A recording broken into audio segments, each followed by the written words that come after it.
സംസ്ഥാനത്തെ വന്യജീവി ആക്രമണത്തിൽ സർക്കാരിനെതിരെ പ്രത്യക്ഷ സമരത്തിലേക്ക് കടക്കാനൊരുങ്ങുന്നു കേരള കോൺഗ്രസ് എമ്മിന്റെ കർഷക സംഘടന. കേരള കർഷക യൂണിയനും കേരള കോൺഗ്രസ് തിരുവനന്തപുരം ജില്ലാ ഘടകവും മറ്റന്നാൾ സെക്രട്ടേറിയറ്റ് AG's ഓഫീസ് മാർച്ച് നടത്തും. മലയോര മേഖലയിൽ ജീവിക്കാൻ കഴിയാത്ത സാഹചര്യമെന്ന് കേരള കർഷക യൂണിയൻ സംസ്ഥാന ജനറൽ സെക്രട്ടറി AH ഹഫീസ് പറഞ്ഞു. വനംവകുപ്പ് മന്ത്രി പ്രതീക്ഷയ്ക്കൊത്ത് ഉയർന്നില്ല. വനം മന്ത്രി തന്റെ മിടുക്ക് കർഷക ജനതയെ സംരക്ഷിക്കുന്നതിലും കാണിക്കണം.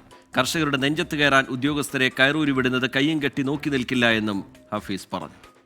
വനം വകുപ്പ് മന്ത്രി പ്രതീക്ഷയ്ക്ക് അത്ര ഉയർന്നിട്ടില്ല. ആ വിഷമം ഞങ്ങൾക്ക് വളരെയുണ്ട്. കാരണം അദ്ദേഹം മിടുക്കനായ മന്ത്രിയാണ്. അദ്ദേഹത്തിൻ്റെ മിടുക്ക് നമ്മൾ പല രീതിയിൽ കണ്ടിട്ടുള്ള ആൾക്കാരാണ്.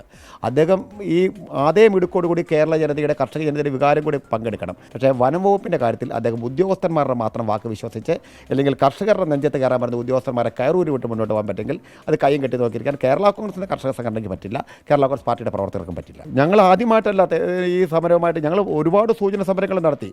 അപ്പം ഞങ്ങൾ നടത്തിയ സൂചനാ സമരങ്ങൾ കാണാത്തതുകൊണ്ട് ഞങ്ങൾ തെരുവിലേക്ക് ഇറങ്ങുകയാണ്. കേരള കോൺഗ്രസ് കട്ടക്കലിപ്പിൽ തന്നെയാണ്. ഈ കാര്യത്തിൽ കർഷക യൂണിയനും കട്ടക്കലിപ്പിലാണ്. ഞങ്ങൾക്ക് നീതി കിട്ടണം. സമരത്തിന് കേരള കോൺഗ്രസ് എമ്മിന്റെയും ചെയർമാൻ ജോസ് കെ മാണിയുടെയും പൂർണ്ണ അനുമതിയുണ്ട് എന്നും പാർട്ടി നേതാക്കൾ സമരത്തിൽ അണിചേരുമെന്നും AH ഹഫീസ് വ്യക്തമാക്കുന്നുണ്ട്.